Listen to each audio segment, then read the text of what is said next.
Hey, I'm so excited to be back. It's been 10 months, 10 solid months, over even, since I last recorded.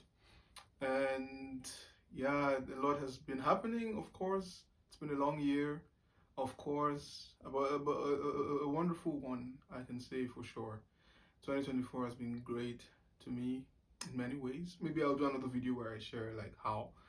But it's already coming to an end, and yeah, Christmas is here. I'm sure you're already in the festive mood since it's December already, and preparing also for the new year 2025. I can assure you that by the grace of God, 25 will be a lot better than 24. I don't know how 24 has been for you, but you can anticipate for much better things to come in 2025. And of course, you have to prepare for it, you have to pray for it, and obviously work towards it, right? But first, just believe that 25 will be much better than 24 for you. Speaking of believing, it's really the purpose of my making this video today. I want to talk about faith. It's something that God has been speaking to me strongly lately, and in my journey of faith, there are times where I lose my faith, or I struggle with my faith. I doubt God. At times, I doubt His providence. I doubt His care and concern for me. And for me, especially now, it has to do more with, getting a life partner. I have seen friends, peers, get married. And of course, I'm happy for them. I'm glad for them.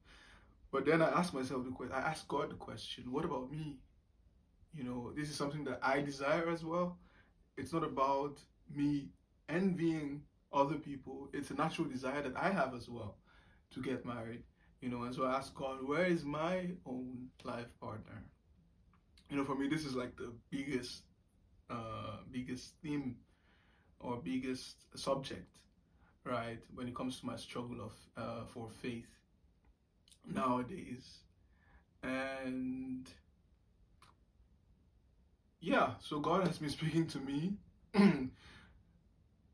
regarding this subject, and of course, what better book in the Bible, or what better chapter in the Bible to read when it comes to the proper summary of faith than Hebrews chapter 11, right? So God took me to Hebrews chapter 11, and I read it yesterday. I read the whole thing, but I won't do that here. I encourage you to do so, privately.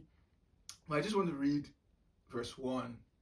It says, Hebrews chapter 11, verse 1. Now faith is the assurance of things hoped for, the conviction of things not seen. The assurance of things hoped for. What does that mean? That we hope for something, right? Yeah, naturally we hope for something. We hope to get a better job, for example. We hope to get a godly life partner, for example, right? But faith here is the assurance of that thing. What does it mean that you are assured of something?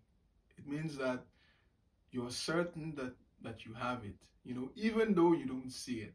And that brings me to the second part, the conviction of things not seen. That you are convicted that, that you have something that you have not seen.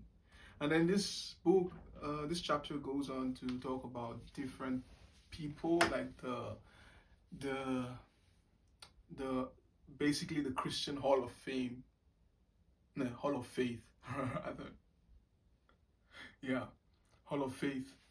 That includes the likes of Abraham, Moses. It even mentions the Israelites, Samson, Sarah.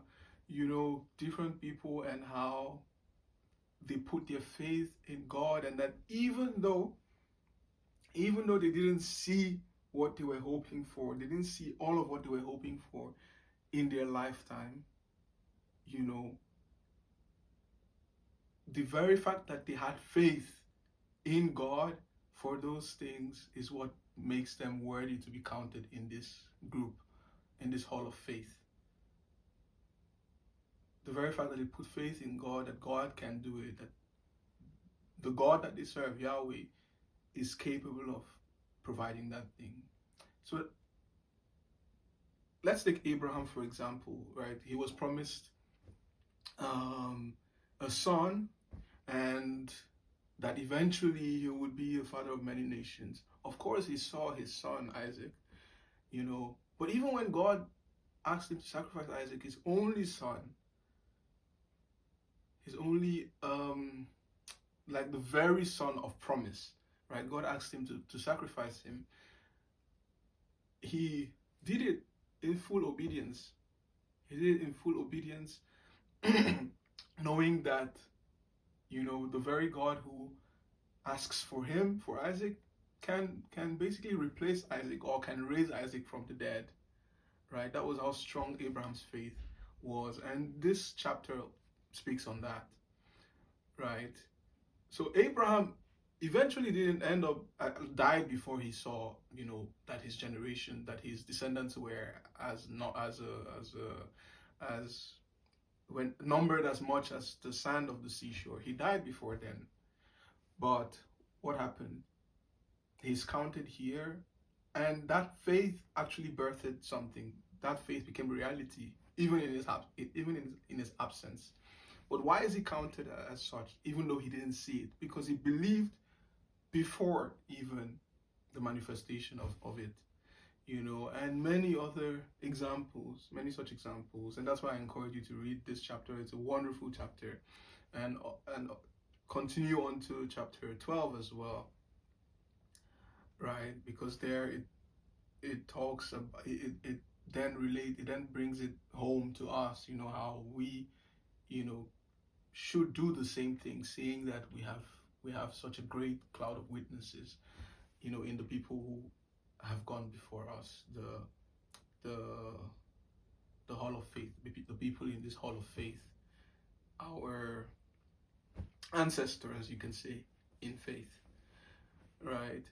So this is what God has been speaking to me lately, and in my case, this search for a life partner and everything, why don't I put my faith in God, that God is able to do it, even when I haven't seen it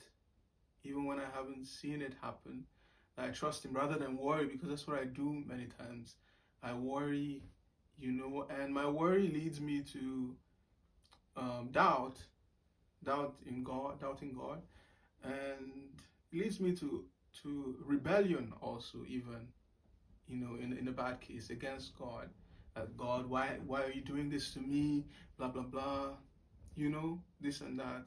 But also in this verse, in this chapter rather, I learned somewhere where it says that, I think it's in chapter 12 now, where it says that God disciplines the one whom he loves.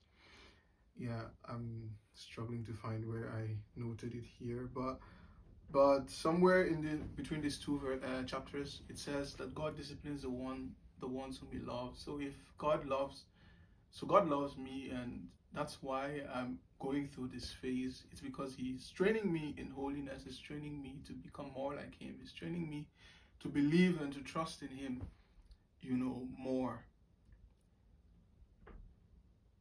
To put my faith in him, even for things that I have not seen, right? And yeah, this is a lesson that God has been teaching me, lately. And it has encouraged me to leave my worries, to leave my fears, and just to focus on him. And even if I don't get that which I desire, a spouse, that I believe that he is God, and that I will live for him regardless. It's easier said than done, obviously, and I'm not saying it from a place of confidence in myself that I can do it. No, I'm only confident in God that he can help me, to go through this difficult process of trusting him, even if he chooses to hold something back from me, something good, back from me. So I don't know what it is in your life that you need to put your faith in God for, but just as we read in Hebrews 11 verse 1, faith is an assurance and a conviction. You believe, that you already have something that you haven't even seen, that you're hoping for, right? So yeah, I just want to encourage you with this word today. I hope that it blesses you. If it does, do well to share it with anyone who might also be facing a similar situation, to strengthen their faith. And I encourage you one more time, go and study these two chapters, Hebrews 11 and 12. You will be greatly blessed. I assure you of that. And that said, I wish you the best in as you wrap up the year, and I believe that 2025 will be awesome. Just trust the Lord and work towards it. And lastly, just kindly subscribe if you haven't already. Like the video, and like I said earlier, share it to anyone who might need this. God bless you. Bye.